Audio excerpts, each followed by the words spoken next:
Hey friends, as I said in my message, The Decision, we have done a turn. There's a reaction that will happen to this, I'm sure. If you haven't watched the message, I encourage you to go back and do that.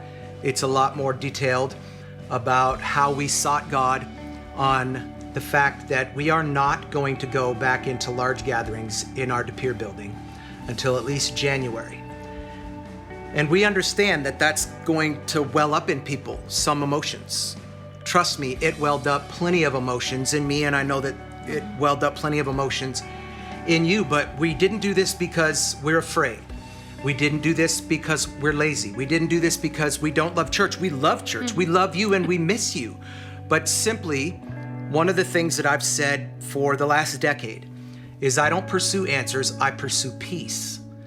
And as I pursued God on this was the peace that Scripture says goes beyond understanding. And so we wanted to give you some things, we would call them 5 get-tos, not 5 have-tos. These aren't 5 things that you have to do in the midst of this, but it's 5 things that you get to do in this. There are 5 things that we're getting to do, 5 things that we're excited about. And so 5 get-tos in the midst of this decision. And the first is that we get to have a life-giving plan for our home. We've done that, and tell the friends about it. Well, the plan, I think that's the key word, to get to have a life-giving plan for our home, because it can sound daunting to say, make your home life-giving. Just do it. Yeah. It's like, well, what does that mean? And Yeah. I think that we've been forced to lean in and look at how would we make our home life-giving, and you plan that.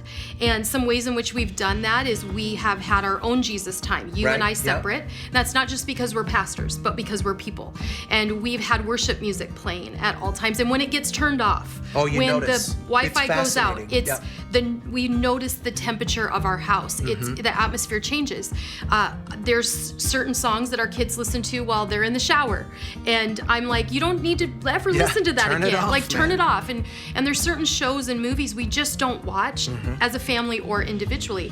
That's a plan that we're setting standards in our home. We're subtracting some stuff that's life-sucking, life-taking, life-draining, and instead we have a plan for a life-giving atmosphere in our home. Yeah, and I think being in the midst of this pandemic for as long as we have, it's given us plenty of opportunity to do this. Yes. And it's given us plenty of opportunity to practice and to kind of It's not experiment. perfect. With the things that do work, with the things that don't. We started with games at the table and dinner at the table, and some of those things, they've become less than they were in the beginning. But one of the things I encourage you, do not make less in your home, is ushering in the presence of God, which is what brings me to number 2, is prepare your space for church.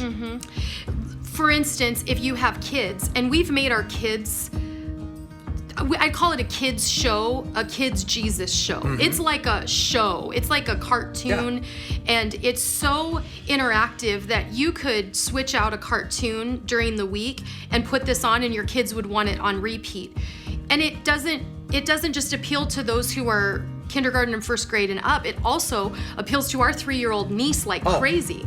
And so to prepare a place where if you're having people over, or just you and your family, that you have a place where your kids watch or engage in that kids show Saturday night or Sunday morning, and then you prepare the place for where you're gonna have adult church. Well, and one of the most intentional things that we have to do is do it when it is just our family. Yes. And even in our home, in the beginning, I don't think we were as intentional as we have become in the fact that we've made our kids sit up. We've made our kids engage. The discussion questions have certainly helped. We've invited some other people into our home.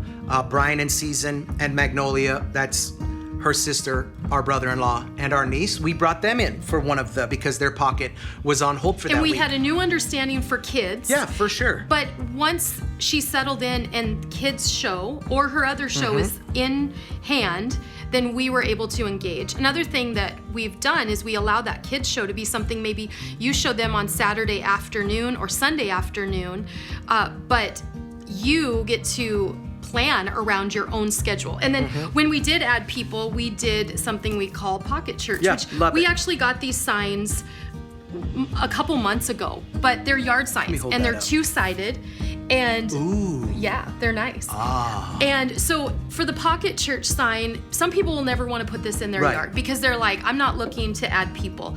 And I think we've pulled back to say, your pocket starts with just your family. And then if you want to go to Exchange Pocket Church Right. in De Pere, Yep. or you want to be in California, some of you are doing pockets in California, you don't need a yard sign out, but maybe you do want that. Maybe you've been inviting your neighbors, so you stick it in the yard because the Pocket Church is here. So we have these, and we're going to be giving them out of the front lobby locally. Yeah, and then when you start to think about people who you want to have in your pocket, because honestly, there's some people you don't want to have in your pocket church. There are people who you love, but you don't really want to have in your home, at least during this time. And so the third get to is we get to engage with people with whom we're comfortable to take our mask off around. And I think that that's both literal and metaphoric. And so are you comfortable to take your physical mask off? I don't wear a mask around you. us, yeah.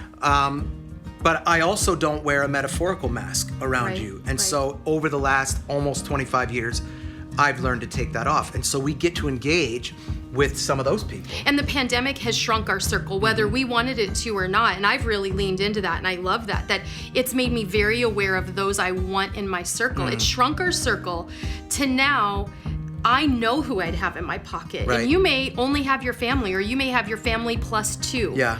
And so it doesn't have to be this massive thing. It's actually talking about the message and the Bible with people you can take your mask off around. And we have gone deeper with our kids during this time. Man. We have gone deeper with our friend who we had over. In this time, there's been tears, there's been laughter, there's been did you know that about? No, did you know?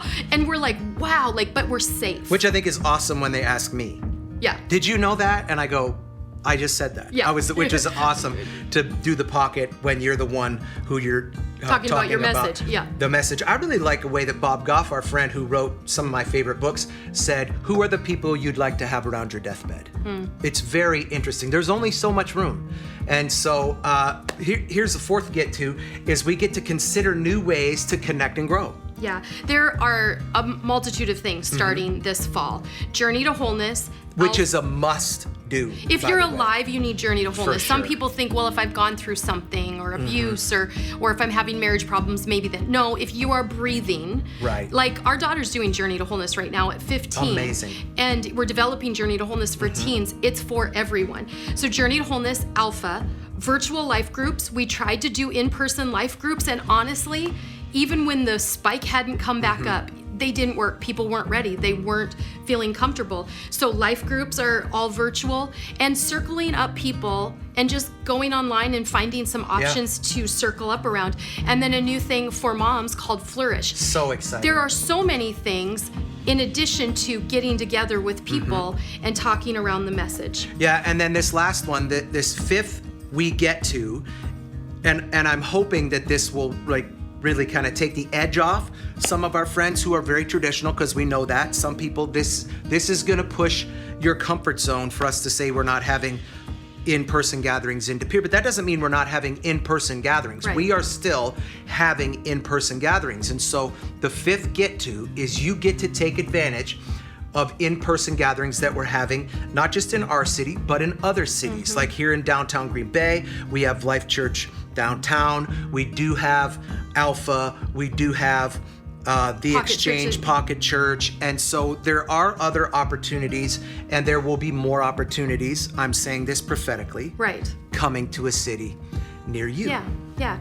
And it's the place where, again, you're with a group of people you know so well that you've already considered, will you go there and you're willing to leave your mask on? Will you go there and are you able to take your mask off? Because we are in a time where there is a mandate. But frankly, our mandate did come from God Right. that superseded all mandates. And that was to hold on the large gathering. And what it has forced us to do is not to have to do these 5 things, but to get to do these 5 things. We love you. Love you.